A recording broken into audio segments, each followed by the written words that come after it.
이게 제일 힘든, 돈이 제일 힘든 거 아니야? 돈을 모으시다고 생각.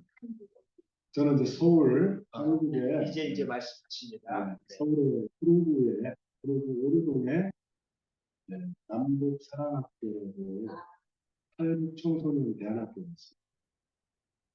그 학교에서 대안. 얼터너티브 스쿨, 대체.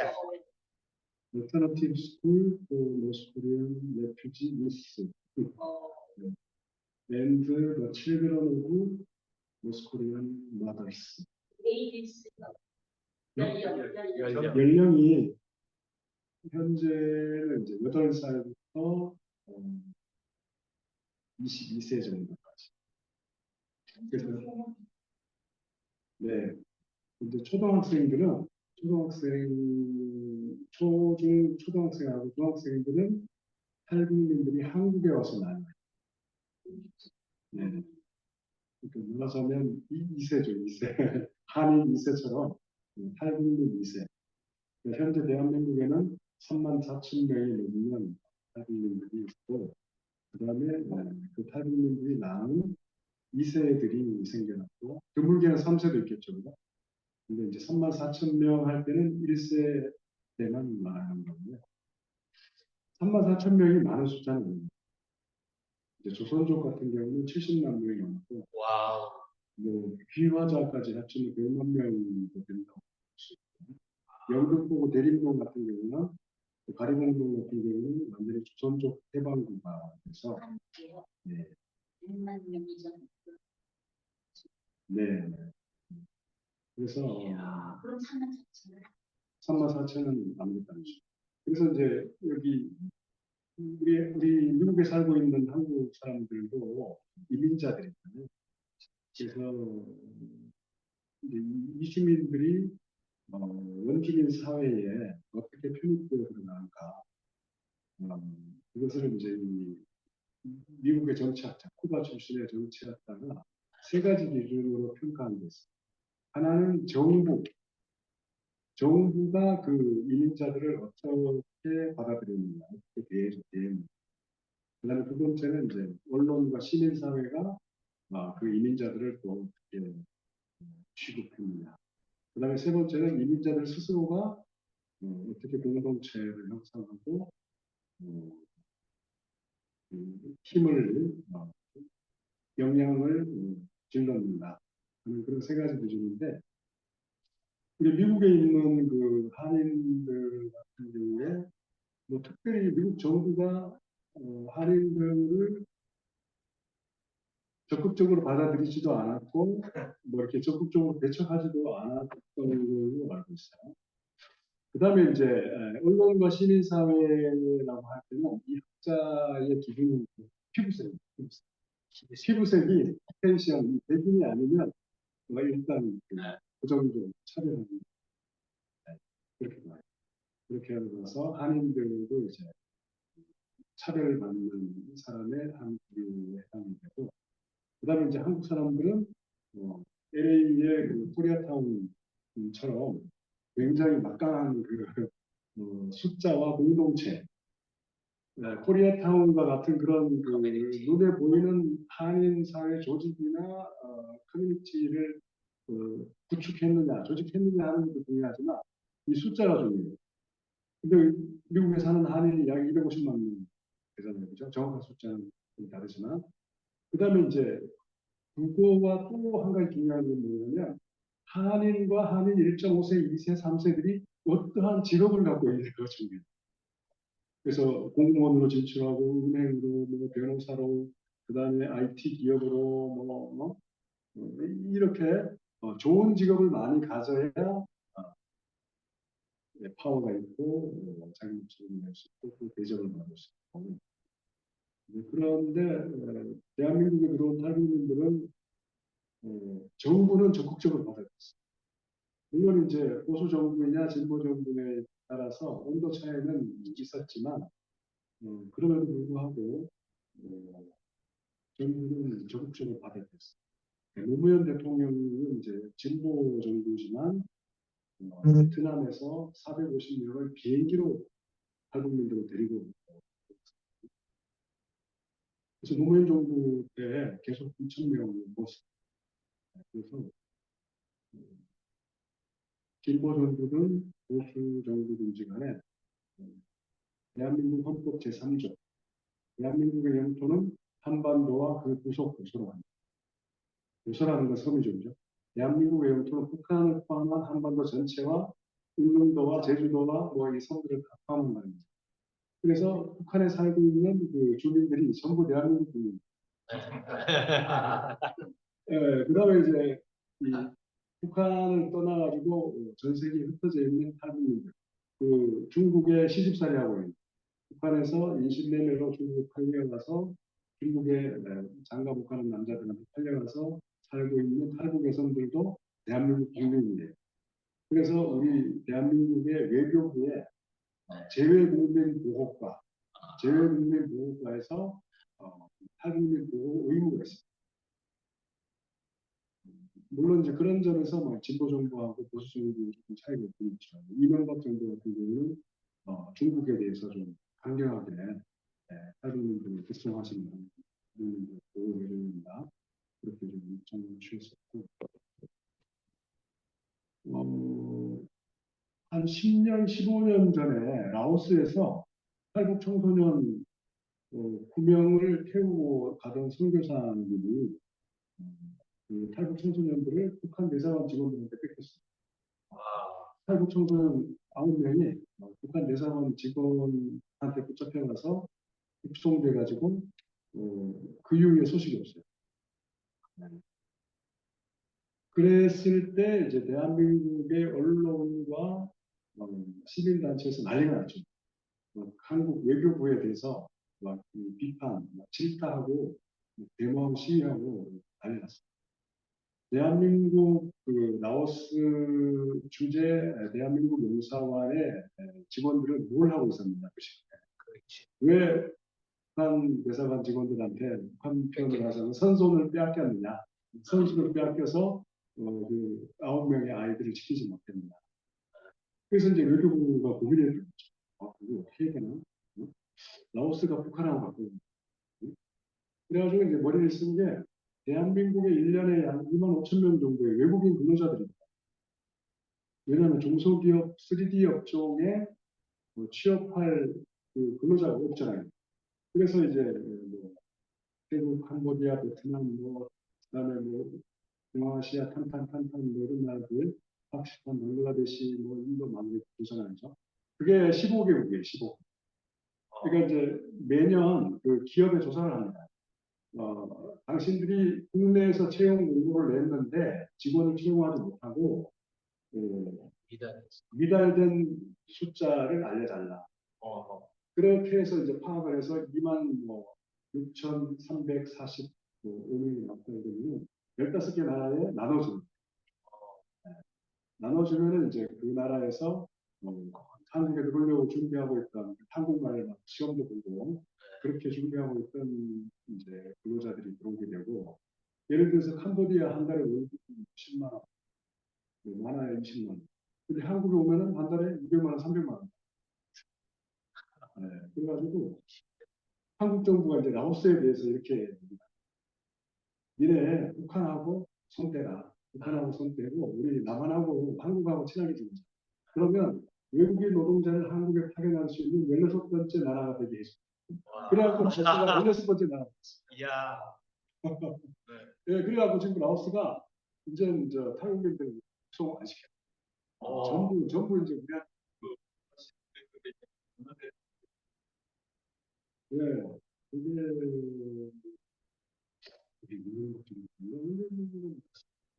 아홉 명이 선교사들이 태우고 내내 태우고 나가서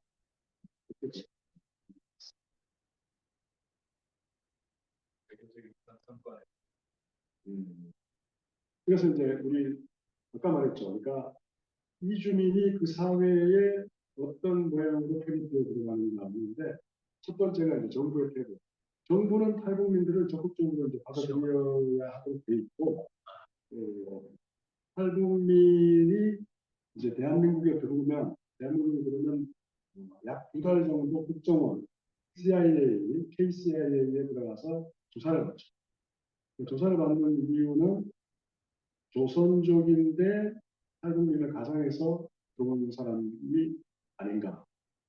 그 다음에 간첩 목적으로 들어온 것은 아닌가. 그 다음에 이제 그 사람이 갖고 있는 북한 사회에 대한 정보, 그것들을 전부 털어내게 해서 다 서술하게 해서 데이터베이스에 이제 북한 정보를 구축합니다. 노동당 간부라든지 뭐 군 간부로 있다가 오는 사람들이 더 많은 정도가 있습니다. 그렇지 않더라도 이제 서민이라고 하더라도 그 지역의 시장, 장마당이 어떻게 돌아가고 하는 그런 것들, 그다음에 인민단에서의 뭐 주민통제라든지 여러 가지 정보가 있으니까 또 다른 국정원에서 조사를 받고, 그다음에 이제 하나원이다. 하나원에 들어가. 하나원이라는 건 정확하게 법정 명칭 북한 주민 정착 지원선. 그래서 적응 교육을 하는 한국 사회 적응 교육.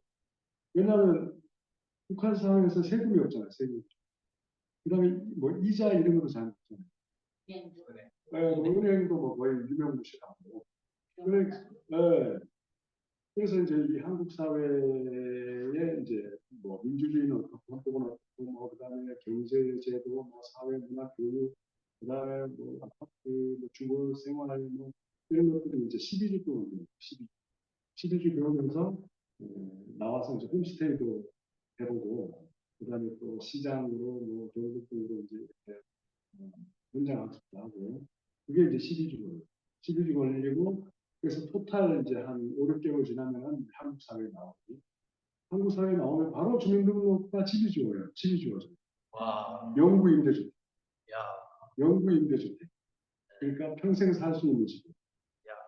그러니까 뭐 작게는 9평. 네. 예, 렌트를 4개. 작게는 9평에서 크게는 한 20평까지. 영구 임대주택. 그걸 이제 팔면 약 1,600만 원 내지 1,800만 원의 값이 있어요. 나는 이거 팔고 딴 동네 가서 살겠다. 그다음에 또 탈북민 같이 이렇게 집을 가진 적이 없고 무주택자들은 새로 지어지는 아파트를 분양받을 기회가 영순위로 들어가. 그러니까 이제 자기 돈으로 그거 팔아가지고 거기 좀 보태가지고 더 큰 25평, 24평 이런 아파트를 받았어요. 그래서 팔면은 1,600만 원 내지 1,800만 원. 그다음에 이제 나올 때 400만 원 현금 주고, 400만 원 현금 주고, 그다음에 석 달 뒤에 100만 원, 석 달 뒤에 100만 원, 석 달 뒤에 100만 원에서 현금은 700만 원 주고, 700만 원 주고 집값이 이제 1,800만 원. 그다음에 이제 6개월 동안은 한 달에 정부에서 50만 원씩 생계비를, 수급자 생계비를 지원을 해주고, 그다음부터는 이제 일해서 살고 이렇게. 그러니까 탈북민에 대해서 정부는 이렇게 보호와 지원을 해주고, 그러나 이제 한국의 언론과 시민사회, 한국 사람들은 이제 탈북민들에 대한 편견과 차별이 심해요. 왜 그러냐면 이제 한국 사람들은 미국이나 유럽이나 일본 잘 사는 선진국 사람들은 높이 우러러보고 이렇게 인정을 해주면서 북한이나 뭐 동남아시아, 뭐 파키스탄, 방글라데시 이 가난한 나라에서 개도국에서 개발도상국에서 온 외국인 근로자나 뭐 유학생이나 결혼 이주 여성들이나 이런 사람들이 이제 우습게 보고 차별하는 거죠. 그러니까 탈북민들도 차별받는 거죠. 같은 포인트도 불구하고, 같은 한인임에도 불구하고 미주나 유럽에서 이민 가 있는 한인들하고, 그다음에 중국의 조선족하고, 그다음에 북한에서 온 탈북민하고 계층이 나눠져 있죠. 그래서 이제 탈북민에 대해서 한국 사회는 좀 차별적이고, 그다음에 이제 탈북민 스스로는 그러면 이 중국에 와 있는 한인들처럼 그 힘을 스스로 가지고 있느냐, 파워를 어느 정도 갖고 있느냐를 봤을 때 첫 번째 3만 4천 명, 숫자가 너무 적어요. 그다음에 아직은 이 사람들이 좋은 직장으로 진출한 사람이 별로 없어요. 물론 뭐 현재 국회의원이 한 명 있죠. 지난 국회에서는 2명 있었어요. 네. 한국의 국회의원이 300명이에요. 300명. 헌법에 300명을 넘지 못한다고 적혀있어요. 국회의원. 근데 300명 중에 지난 국회에서 2명이 있었다. 그러면 5천만 명 중에 3만 4천 명밖에 안 되는데 국회의원은 300명 중에 2명이 탈북민이 있습니다. 하영우하고 지성호. 네. 이번에는 역시 국힘에 국민의힘에 그 한 명 있습니다. 그 친구는 이름이 갑자기 생각이 안 나는데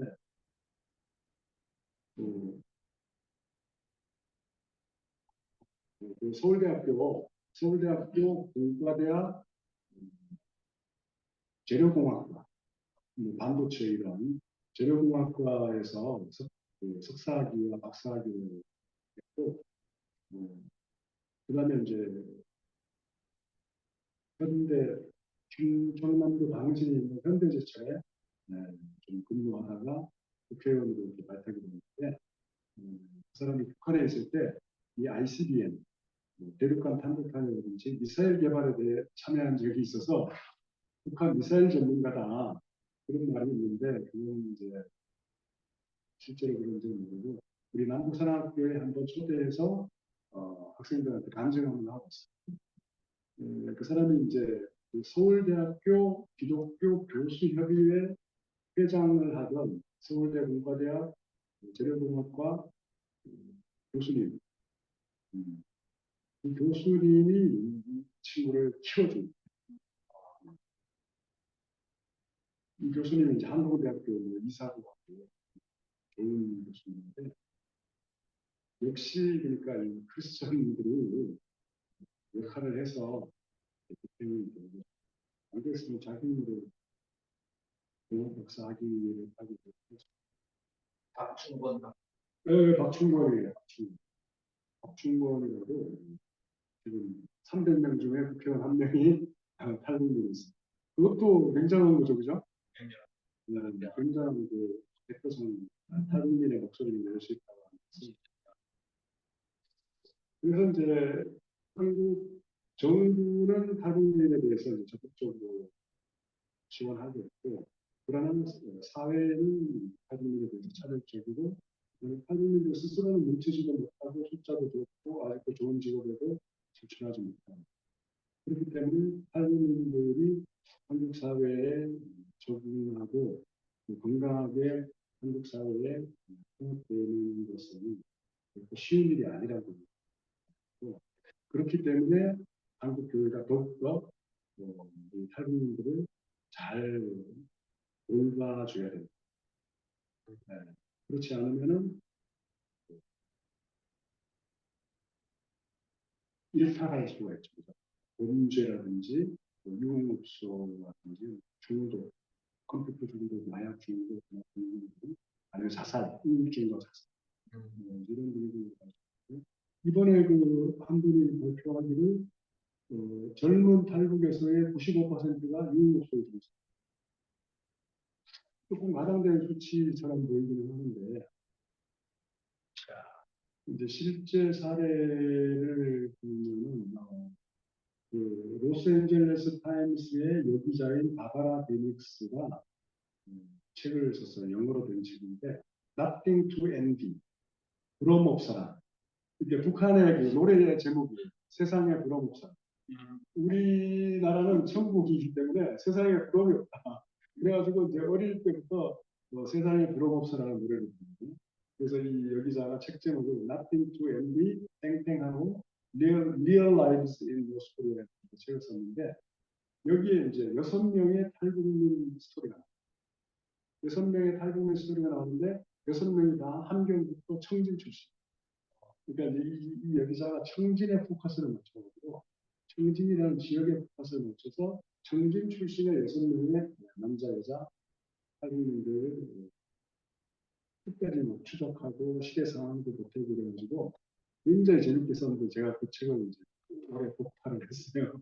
책을 그 아마존에서 사가지고 했는데 6명 중에 한 명이 대한민국에 와가지고 여자죠 여자 탈북민인데 경기도 수원에서 노래방 사업 노래방을 하면서 젊은 탈북 여성들을 노래방 동의로 내세워갖고 그러니까 예를 들어서 이제 어떤 그 합숙소, 기숙사 비슷한데 한국인 20대, 30대 뭐 이런 여성들 아니면 40대 초반이라든지 이런 여성들을 뭐 5명이든 10명이든 데리고 있겠죠, 그죠?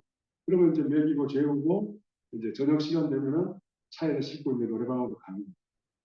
그래서 이제 그 손님들을 받고 하는데 북한에서 온 여성들이 노래방 도우미를 한다고 하면 장사가 잘 되겠죠. 그래서 진짜 신기해서. 네. 그래 이제 여기 오는 남자들이 아, 건설 노동자들인데 이 책에서 그 노래방 주인 할인 여성의 얘기를 인용하고 있습니다. 우리 노래방 도우미들은 목을 뺐잖아. 그러면서 이제 한다는 얘기가 우리 건설 노동자들은 노래방에 와서 돈 주고 여자의 몸을 사려고 하지 않는다. 술 먹고 노는 걸 좋아한다. 근데 이제 노래방에서 돈으로 여자의 몸을 사려고 하는 사람들은 뭐 교수, 교사, 의사, 변호사 뭐 이런 먹물들이 주로 이제 그런 뭐 회사원들이라든지 그런 사람들이 그렇고 우리 건설 노동자들, 우리 노래방의 고객들은 그런 걸 먹고 그래서 이제 그런 거 없다 이렇게 적어놨어요. 실상으로 그런 있는데 그렇게 해서 이제 노래방 사업을 하는 탈북자가 있고 그다음에 이제 티켓다방이 있어요. 티켓다방도 북한에서 온 여성들이 커피를 배달합니다. 그리고 커피를 배달하러 와서 어, 성적인 서비스까지 한다. 그러면 이제 또 장사가 더 잘 될 거 아니에요? 그게 한국에 뭐 5군데인지 7군데인지 있대요. 용인에 한국에 있어요. 용인에 한국에 있어가지고 하나원의 하나교회라고 그 영락교회 부목사님이 가서 하는 교회가 있는데 영락교회 부목사님이 그 하나원 하나교회 목사님을 하나가 이제 미국으로 공부를 갔는데 그 목사님이 그 용인에 티켓단을 막 쳐들어가서 하나원에 있을 때 그렇게 가르치지 않았는데 왜 나가서 티켓단을 차리고 탈북 여성들을 데려다가 이런 장사를 하고 있나 야당을 쳤대요. 법적으로는 허용이 안 되죠. 성매매 금지법이 있어서 네. 성매매 금지법이 있어서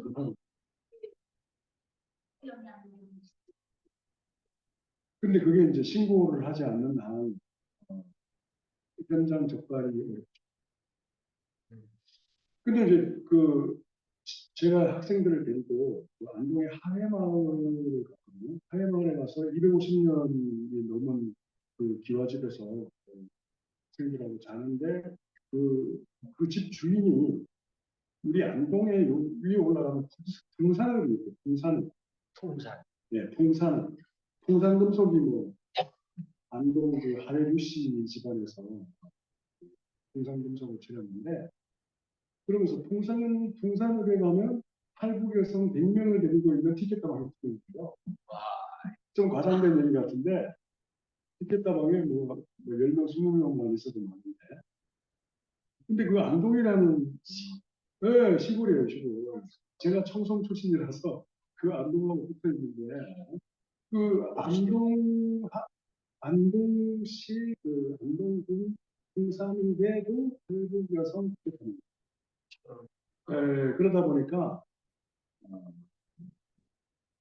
95% 젊은 탈북에서는 95%가 임용업소에 있다는 말이 좀 과장된 수치이긴 하지만 상당수는 그렇게 하는데 이게 이제 그 동독이나 뭐 폴란드, 헝가리 같은 데 조사를 해보면 그런 현상이 있대요. 그러니까 이걸 체제 전환 국가라고 체제 전환 국가.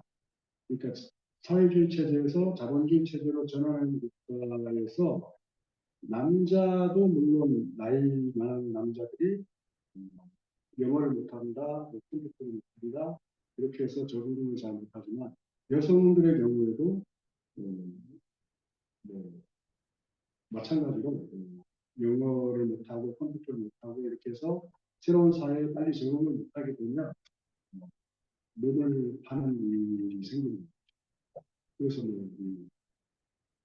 차들이 다니는 그 차로 같은데 고속도로는 국도 이렇게 길과 길이 만나는데 그런 데 의자를 써서 지나가는 차를 유혹을 하는 일이 그런 나라에서 보여지고 그다음에 이제 그런 나라들은 다 그 러시아 정교 기독교 문화가 바탕에 깔려 있죠.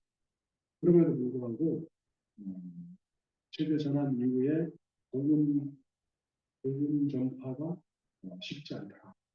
잘 안 이루어지고 있다. 그런 박사님 그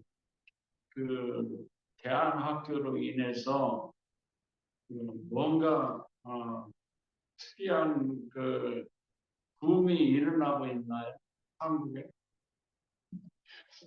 붐이 일어난다기보다는 뭐 대안학교는 이제 한 11개 정도 무슨 변화를 일으키고 변화는 글쎄요 이제 우리가 교육을 잘 시켜서 이제 뭐 대학도 들어가고 아니면 자격증도 따고 해서 좀 더 좋은 직장에 취업을 하기도 하고 이제 좋은 대학에서 끝까지 버티고 졸업하면 또 이제 좋은 직장에 진출하는 거고 그래서 이제 그런 성공 사례들이 지금 이제 하나하나 누적이 완전히 되고 있는 거죠. 기독교 그 정신으로 이 학생들을 가르치는 그렇죠. 이제 대부분의 학교들이 11개 학교 중에 하나가 원룸이에요. 제일 큰 학교가 원룸. 경기도 안성시 그 하나원 아까 할머니들이 사회 적응 교육을 12주 동안 받고 있는 그 하나원 앞에 하나분 한겨레 중고등학교라고 있는데 그게 그 원불교 학교예요. 원불교 학교라서 한 150명 이렇게 있고 나머지 10개 학교는 다 이제 기독교에서 기독교적인 기능을 가지고 예배도 드리고 기도 하고 성경 기록도 하고 수련회도 하고 제자훈련도 하고 하여튼 믿음이 들어가야 바깥에 유혹을 받지 않고 일탈하지 않고 건강하게 정착할 수 있다.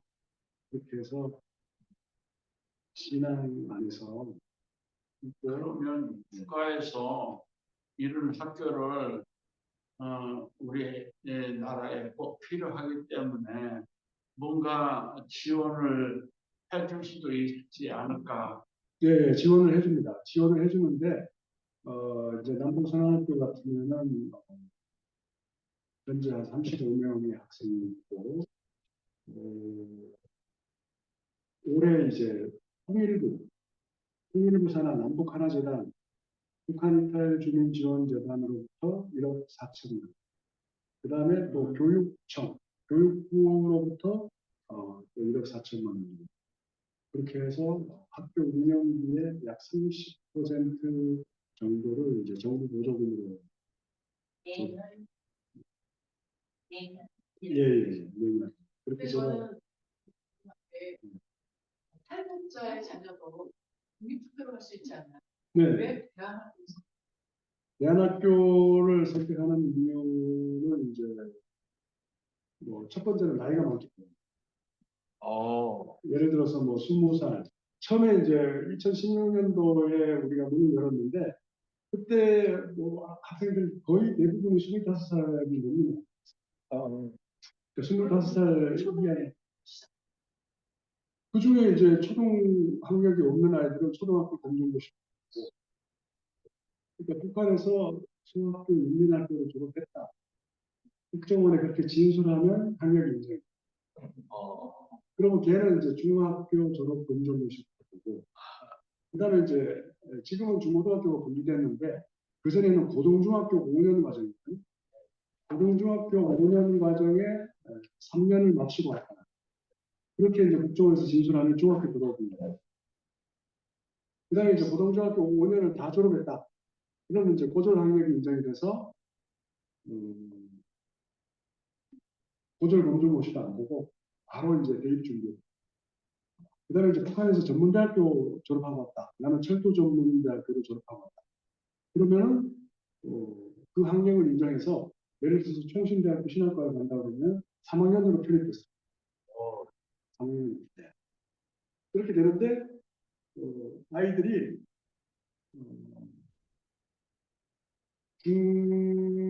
중학교 졸업 못한 아이들이 많았어요. 그러니까 중학교를 다니다가 그만두고, 아니면 고등학교를 다니다가 그만두고 이런 애들이 많고, 그 다음에 이제 고등학교를 졸업했다고 학력은 인정받았는데 ABC를 몰라. 그 다음에 뭐 덧셈, 뺄셈, 곱셈, 나눗셈. 응? 왜냐하면 학교를 제대로 안 다녔어요. 그러니까 학교를 가도 막 노동에 동원하죠. 농촌 무슨 추수전투, 모내기 전투, 뭐 이런 데 막 동원하기도 하고, 응? 뭐 그런 경우도 있고, 뭐 아니면 이제 선생님도 이 집에 먹고 살기가 힘들어서 이제 학교에서 뛰쳐나가서 장사하고 학교 안 오고. 그럼 학교에 가도 제대로 못 배울 수도 있고, 아니면 이제 우리 집안이 너무 가난해가지고, 야, 네가 공부는 무슨 공부냐? 우리 집안 식구가 지금 다 굶어 죽는데, 너 저기 산에 가서 지금 한 10리 되는 산에 걸어가서 약초를 캐갖고 와. 뭐 아니면 나무를 해가지고 와. 응? 뭐 이렇게 이제 막 일을 시키니까, 아니면 엄마 따라서 장마당 장사하는데 같이 따라다니죠. 이렇게 하다 보니까 공부를 못하고. 그래서 고등학교로 졸업하고 왔다 해도 한 1, 2년 그 대학교에 들어가서 최소한 따라갈 수 있는 기초 학력을 형성해 주는 게 우리가 하는 거죠. 위에는 열한 개 정도, 약 500명.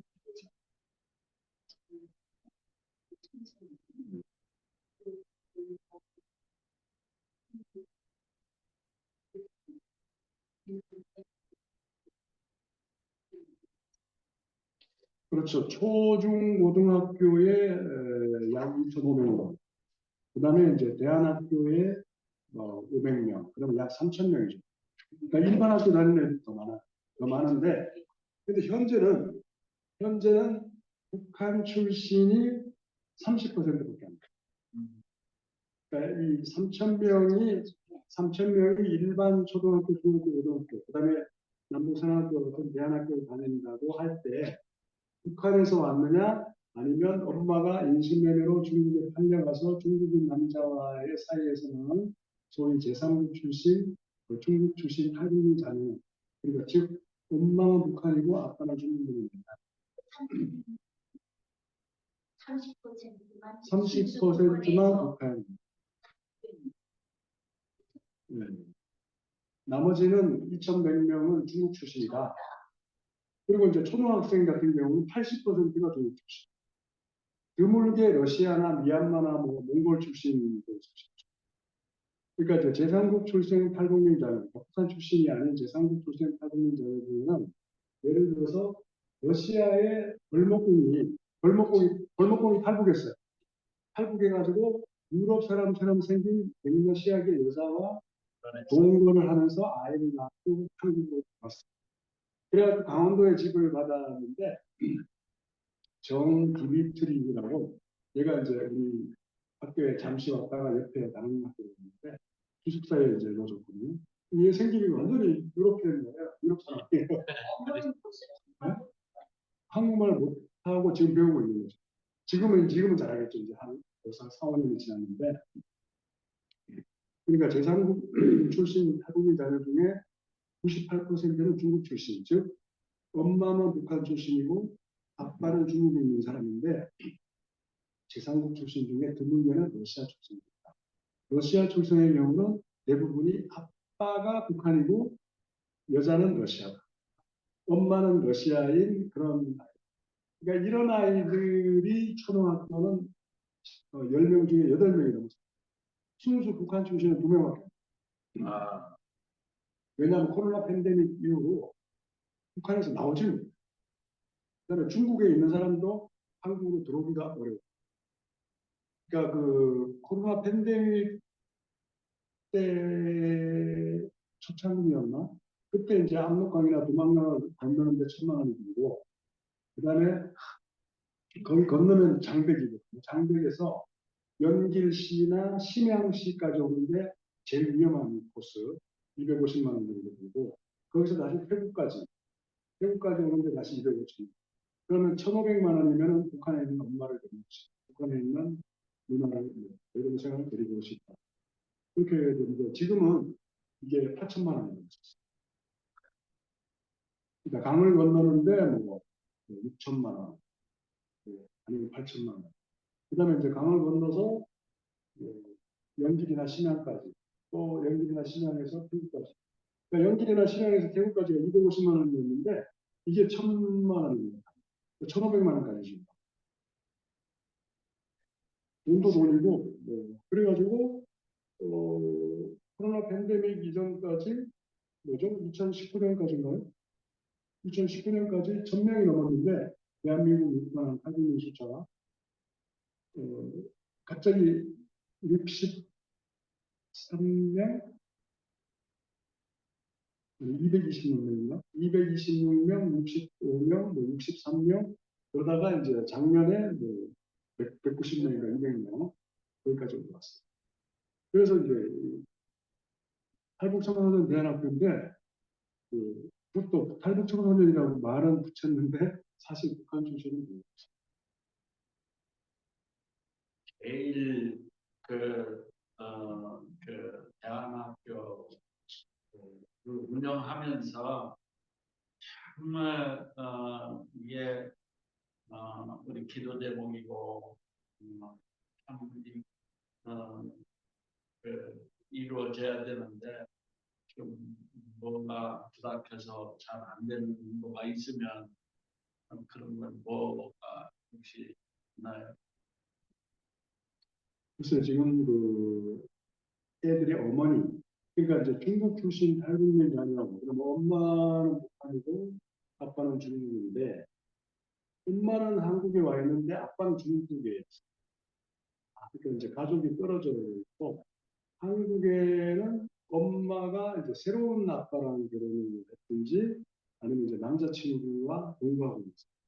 그러니까 집에 가면 새 아빠가 있거나, 엄마의 남자친구가 있고, 그런 이제 가족의 해체 문제도 해체 문제지만, 이거 성교의 관점에서 봤을 때는, 이 엄마가 이게 걸림돌인 경우입니다. 그러니까 엄마가 신앙이 없는. 그러니까 학생은 기숙사 생활하고 학교에서 아침에 큐티하고 수요일날 같이 예배 드리고 금요일날 성경 공부하고 이러면서 이제 복음이 들어가는데 이 엄마는 그냥 생계에 급급하잖아요. 먹고 사는데 급급하잖아요. 이 애새끼 공부시키는데 응? 기숙사비 우리는 안 받지만 기숙사비도 내야 될 수도 있고 수업료도 내야 될 수도 있고 또 용돈도 줘야 되고 거기다 또 자기 도 먹고 살아야 되고 북한에 돈을 붙여줘야 될 수도 있고 아니면 북한에 있는 가족을 데리고 오고 싶어서 저축해야 될 수도 있고 그렇게 사는데 급급하다 보니까 이게 복음 전파가 선교 전도가 어려워요. 그래서 이 학생들이 제대로 믿음이 자라기 위해서는 가정교육하고 교회교육하고 학교교육의 이 세 가지가 삼위일체가 돼야지 신앙이 더 견고하게 그래서 성숙해질 수 있는데 엄마가 복음하면 안 된다. 이게 제일 큰 걸림돌이고 그분들에게는 기초 수급 대상은 안 되나요? 아까도 말했듯이 6개월 뒤에는 자기가 돈 벌어서 먹고 살아야 돼요. 지성 국회의원이 자기가 6개월에 1년으로 늘리는 입법을 했다고 그러는데 근데 아직도 확인이 안 되고 있어요. 그래서 이 탈북민 자녀들의 어머니들의 복음화를 위한 한국 교회의 기도 제목, 기도 제목이고 그걸 위해서 돈이 필요하면 돈, 아니면 또 어떤 지금 이거는 그런 좀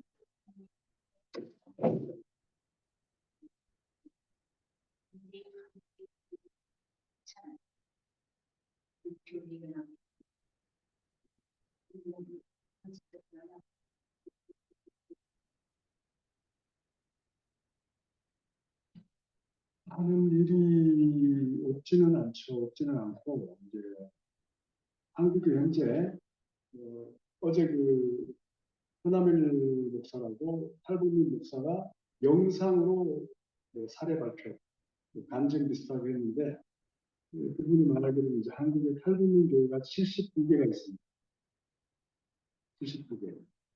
대체로 한 10명, 20명 탈북민들이 이제 예배드리는 모임을 짓고 어제 나왔던 그날 교회 허나멜 목사님이나 아니면 우리 남부산하교에서 있는 열방생교회 같은 경우는 150명, 150명 정도 되고 남한 사람들이 오히려 숫자가 더 많았었어요. 처음에는 탈북민들이 8, 90%였는데 점점 이제 저 같은 남한 사람들이 많아져가지고 그 목사님이 역전됐다고 이제 발표를 했거든요. 50%가 남한 사람이고 한 42%가 북한 사람이고 나머지는 뭐 조선족도 있고 한족도 있고 뭐 예.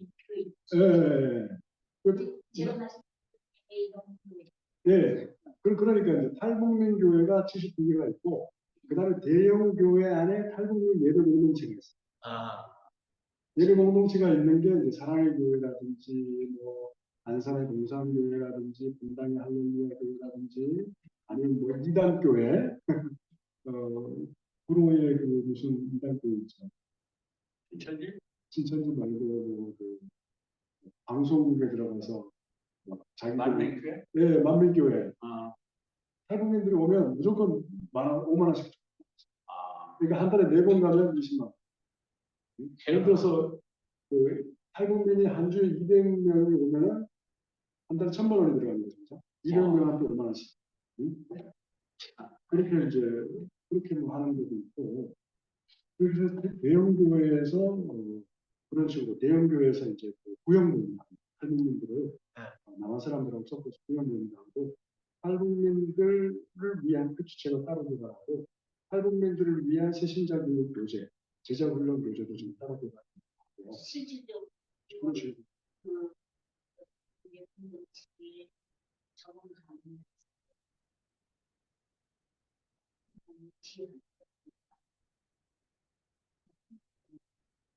아니죠. 실질적으로 되지만 이게 이제 성공률이 예를 들어서 10가정을 뭐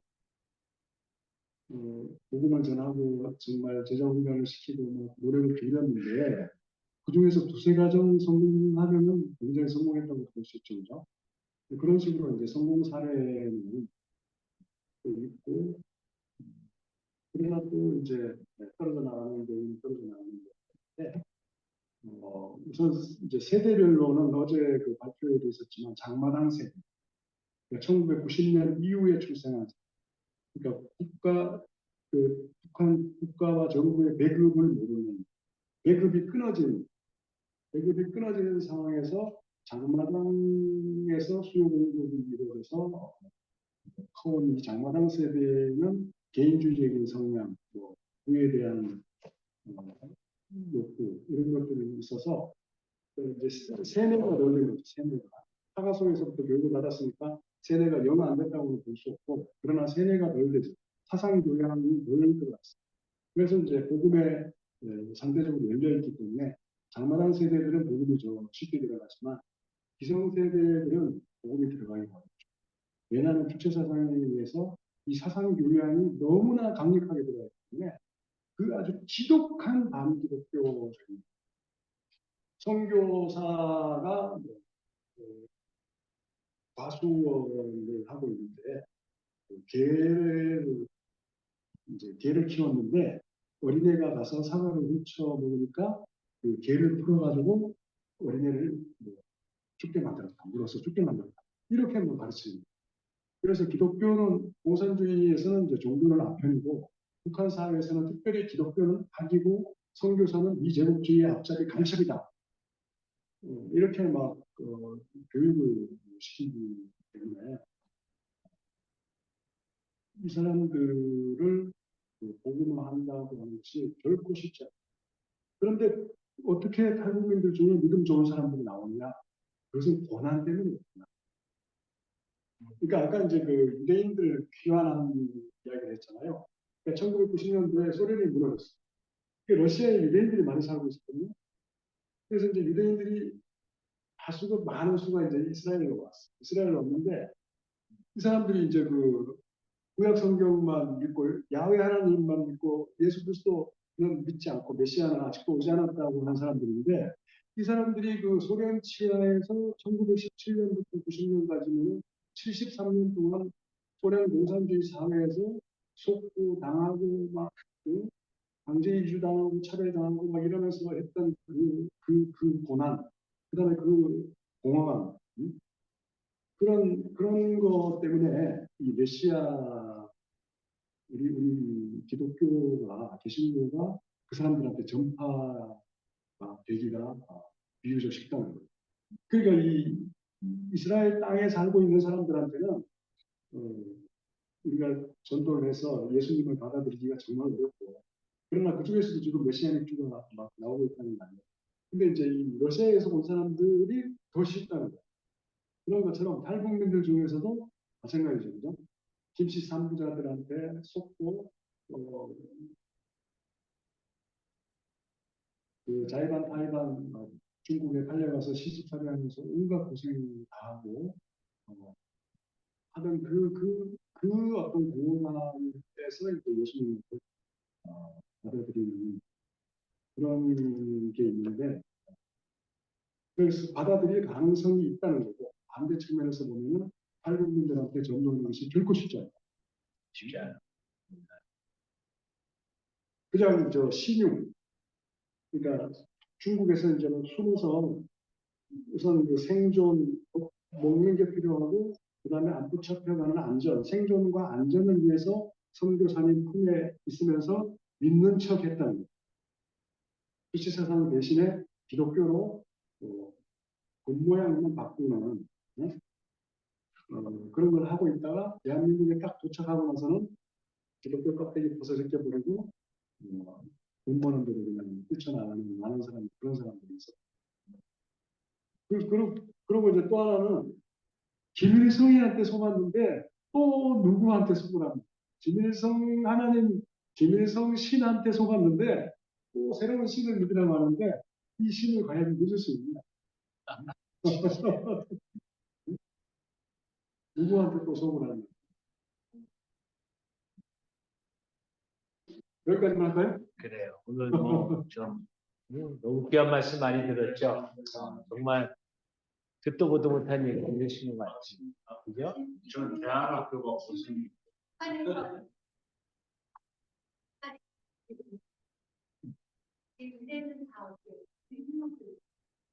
의무교육이시네요. 무상교육이고.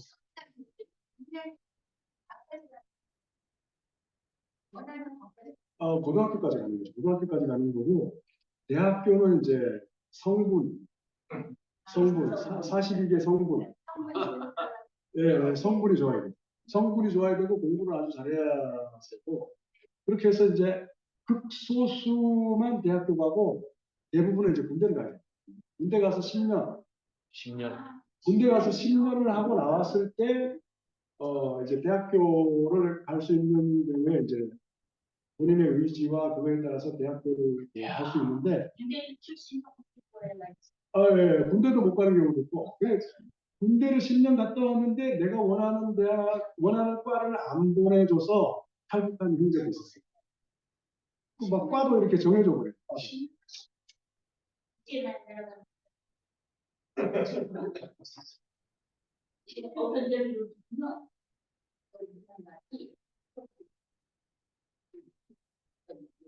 업그레이드 돼가지고 좀 굉장히 실체적 진실을 좀 보여주고 있다. 그 전까지는 흥미 위주였고. 굉장히 정치적 이슈 그리고 또 세계적인 지적인 이런 전문적인 분야의 사람 너무 좋은 그래서 막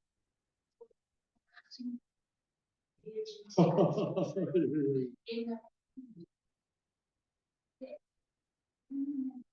알겠습니다. 하여튼 북한의 공교육 시스템은 무너졌습니다. 아직도 회복되지 않았습니다. 그러니까 지금도 집안이 가난하면 학교 못 가요. 그리고 학교에서 뭐라 하냐면 오늘은 폐지를 갖고 오고 내일은 고철을 가지고 오고 모레는 토끼털이나 뭐 이런 가죽을 갖고 오고 막 이러는데 이제 그게 갖다 내다 보면은 낼 수가 없으니까 돈 주고 사고 가야 돼요. 집에 지금 먹을 게 없어갖고 지금 막 영양실조에 걸리려고 그러는데 그러다 보면 학교 못 가고 학교에 가서도 이제 공부가 되고 어떤 공교육 체제가 붕괴됐고 정상화가 안 되고 있어요. 네, 여기까지 하겠습니다. 네.